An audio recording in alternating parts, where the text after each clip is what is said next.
श्री शिवाय नमस्तुभ्यम दोस्तों, हर हर महादेव, जय महाकाल। मैं प्रतिभा शर्मा एक बार फिर से आप सबका स्वागत करती हूँ मेरे यूट्यूब चैनल पर। और दोस्तों 2 सितंबर यानी कि बहुत प्यारा सा, बहुत ही विशेष सा दिन आ गया है, सोमवती अमावस्या का। जी हाँ दोस्तों, बहुत ही खास दिन होता है ये। सोमवार के दिन पड़ने वाली अमावस्या, भाद्रपद मास में पड़ने वाली ये अमावस्या बहुत ही खास, बहुत ही विशेष होने वाली है दोस्तों। तो अगर आपके भी जीवन में कई सारी समस्याएं हैं, कुछ परेशानियां हैं, बीमारियां हैं, बहुत सारे उपाय आपने कर लिए हैं, बहुत सारे व्रत आप कर चुके हैं, बहुत सारे पूजा पाठ आपने कर लिए हैं दोस्तों, और फिर भी आपको फायदा नहीं मिल रहा है, आपकी परेशानियां समाप्त ही नहीं हो रही हैं, आपके जीवन के कष्ट जो है वो दूर ही नहीं हो रहे हैं। तो दोस्तों हो सकता है कि आपने उन उपायों को करने में कुछ मिस्टेक्स की हों, कुछ गलतियां की हों, और इसीलिए जो आप चाह रहे थे, जो आपकी इच्छा मनोकामना थी, वह पूरी नहीं हो पाई। आप पूर्ण श्रद्धा के साथ किसी उपाय को करते हैं, पर छोटी छोटी गलतियां हमसे हो जाती हैं, भूलवश जो हम कर देते हैं, तो इस वजह से जो है वो हमारी सफलता हमें पूरी तरीके से नहीं मिल पाती है दोस्तों। तो अगर आपने बहुत सारे उपाय, बहुत सारे व्रत अभी तक कर लिए हैं और आपको अब तक कोई लाभ, कोई फायदा नहीं हुआ है दोस्तों, तो भाद्रपद के माह में पड़ने वाली अमावस्या तिथि यानी कि 2 सितंबर को पड़ने वाली इस अमावस्या के दिन अगर आप एक लाल और एक सफ़ेद पुष्प वाला विशेष उपाय कर लेते हैं, तो यह यकीन मानिए कि आपकी जो भी समस्या परेशानी है वह जरूर समाप्त हो जाएंगी। महादेव आपकी बात को जरूर सुनेंगे और अपनी कृपा दृष्टि जो है वह आपके ऊपर जरूर बरसाएंगे दोस्तों।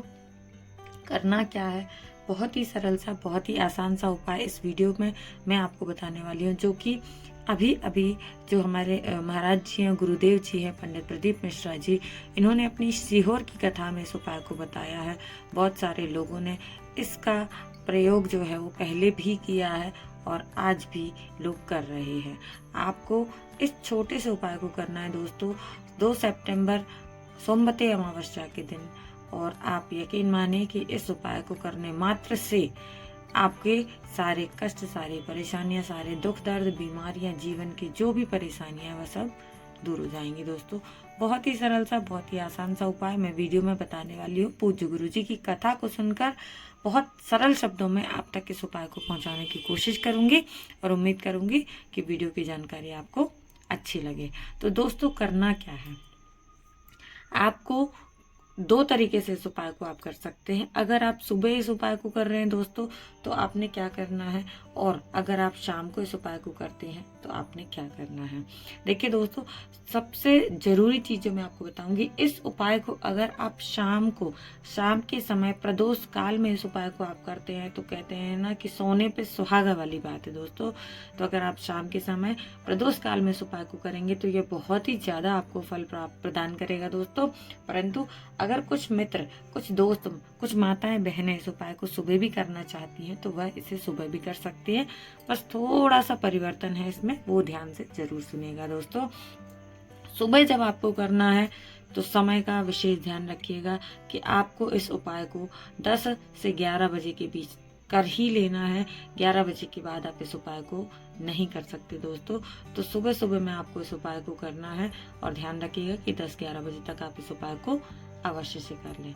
करना क्या है दोस्तों, आपने लेना है एक बहुत प्यारी सी, बहुत सुंदर सी बेलपत्र, साथ ही साथ लेनी है एक समी पत्र। जी हाँ दोस्तों, बहुत ही प्यारी सी अभी जो है समी पत्र आपको मिल जाएंगी। तो समी पत्र लेना है, आपने लेना है एक बेलपत्र, और साथ ही साथ आपको जो विशेष उपाय जो हमारा है, एक लाल पुष्प और एक सफेद पुष्प का है, वह आपको जरूर लेना है। और ध्यान रखिएगा कि कौन सा पुष्प लेना है।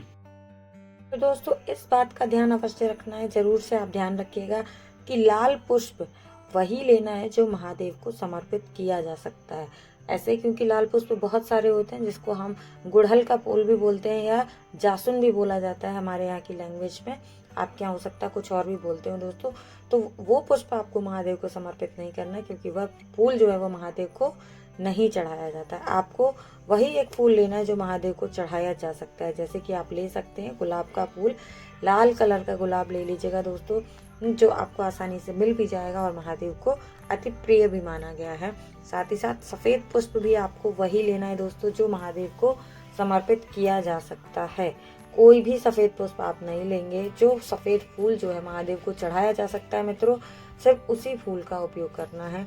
और आपको 1 लोटा जल अपने घर से तांबे के पात्र में 1 लोटा जल लेकर के पहुंच जाना है महादेव के शिवलिंग के पास।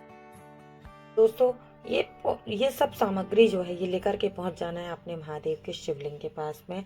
जी हाँ दोस्तों, अगर सुबह सुबह आप इस उपाय को कर रहे हैं तो बस इतना ही, ये 4 सामग्री आपको लेकर के पहुंचना है महादेव के शिवलिंग के समक्ष। सबसे पहले दोस्तों, आप सबको मैंने पहले भी वीडियो में बताया है कि जो महादेव का पूरा परिवार है वह शिवलिंग पर ही विराजित माना गया है। तो आपने सबसे पहले जो है वो बेलपत्र जो है वो महादेव के शिवलिंग पर माता अशोक सुंदरी वाले स्थान पर समर्पित करनी है। दोस्तों ध्यान रखिएगा कि बेलपत्री को चढ़ाने का नियम क्या है, कैसा है।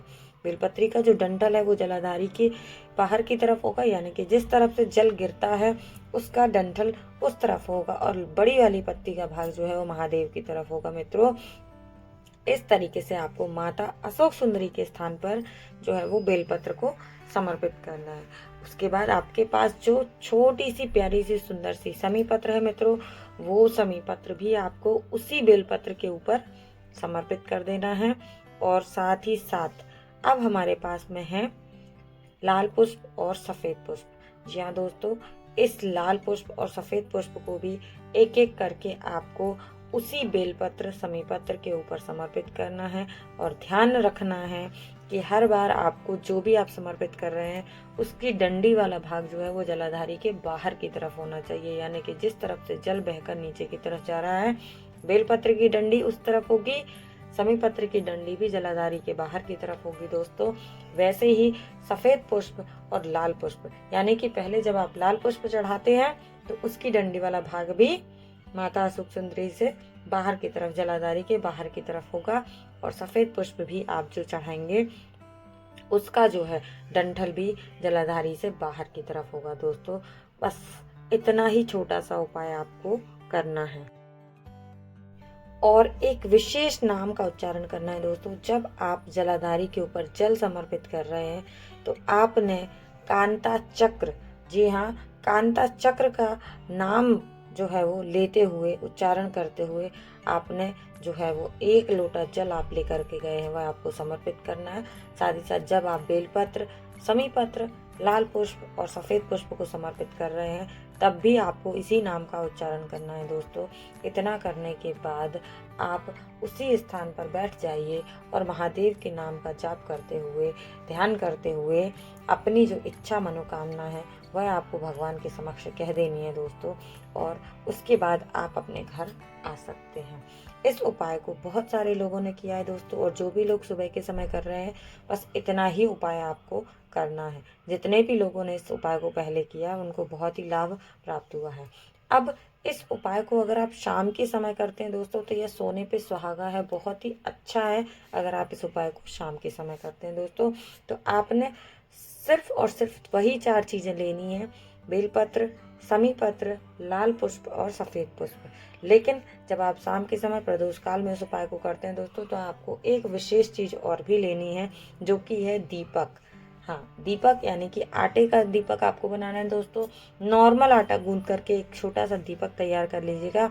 इस आटे में ध्यान रखिएगा कि आपको कुछ भी नहीं मिलाना है ना, क्योंकि बहुत सारे लोगों के घरों में जो है वो आटे में नमक मिलाया जाता है। तो वो ध्यान रखना है कि आपको प्लेन आटा गूंद करके एक जो है वो मीडियम साइज का छोटा सा दीपक बना लेना है आटे का। और इसमें रखेंगे दोस्तों हम गोल बत्ती, शुद्ध घी के साथ, गाय के शुद्ध घी के साथ आपको एक गोल बत्ती का दीपक भी लेकर के जाना है दोस्तों महादेव के समक्ष। तो सुबह के जैसे ही आपने सबसे पहले एक बेलपत्र को माता अशोक सुंदरी के स्थान पर समर्पित करना है, डंठल का भाग होगा जलाधारी की तरफ। उसके बाद आपने समी पत्र भी समर्पित करनी, डंठल होगी जलाधारी की तरफ। उसके बाद आपने लाल पुष्प समर्पित करना होगा, फूल का भाग होगा भगवान शिव की तरफ और डंठल वाला भाग जलाधारी से बाहर। अंत में आपको सफेद पुष्प समर्पित करना है दोस्तों। और जो दीपक आप लेकर के गए इस दीपक को आपको भगवान महादेव के समक्ष जलाना है। दीपक हम घी की बत्ती का लेकर के गए वह आपको महादेव के समक्ष प्रज्वलित करना है और आपको नारद मुनि का ध्यान करते हुए, महादेव का ध्यान करते हुए, भगवान विष्णु का ध्यान करते हुए आपकी इच्छा मनोकामना जो है वह अपनी कह देनी है उनके समक्ष। और वहाँ बैठ करके आपने कुछ देर ध्यान करना है, श्री शिवाय नमस्तुभ्यम मंत्र का जाप करना है दोस्तों। इस उपाय को बहुत सारे लोगों ने किया है। आपके घर की कोई भी एक स्त्री, माताएं बहनें इस उपाय को कोई भी कर लेता है तो यकीन मानिए कि आपके जीवन की जो भी परेशानी समस्याएं हैं, और कई सारी समस्याएं ऐसी होती हैं जो हमें दिखती भी नहीं है लेकिन फिर भी पूरा घर परेशान रहता है। तो अगर ऐसी कोई भी आपकी समस्या है दोस्तों, तो महादेव आपकी बात को जरूर सुनेंगे और आपको इस छोटे से उपाय को करने मात्र से इतना विशेष फल प्राप्त होने वाला है। भाद्रपद मास में पड़ने वाली इस सोमवती अमावस्या को विशेष उपाय जरूर करें दोस्तों। एक छोटा सा दीपक जलाएं और एक सफेद फूल और एक लाल पुष्प का यह विशेष उपाय आपको अवश्य करना चाहिए। इससे आपके जीवन की सारी समस्याएं अपने आप ही समाप्त हो जाएंगी दोस्तों। तो उम्मीद करती हूँ दोस्तों कि पूज्य गुरु जी की कथा को सुनकर, वीडियो के माध्यम से जो उपाय मैंने आप सबके साथ शेयर किया है, यह जानकारी आप सबके लिए लाभदायक होगी। वीडियो अगर अच्छा लगे तो वीडियो को लाइक करें, ज़्यादा से ज़्यादा लोगों तक शेयर ज़रूर कीजिएगा दोस्तों। और चैनल को सब्सक्राइब सभी को करना है, बेल आइकन को प्रेस करना बिल्कुल भी ना भूलें, ताकि आने वाले वीडियो के नोटिफिकेशन आपको समय से मिलते रहे। मित्रों, मिलेंगे अगले वीडियो में नई जानकारी के साथ। तब तक के लिए मेरे साथ बने रहे। श्री शिवाय नमस्तुभ्यम दोस्तों। हर हर महादेव, जय महाकाल, भोलेनाथ।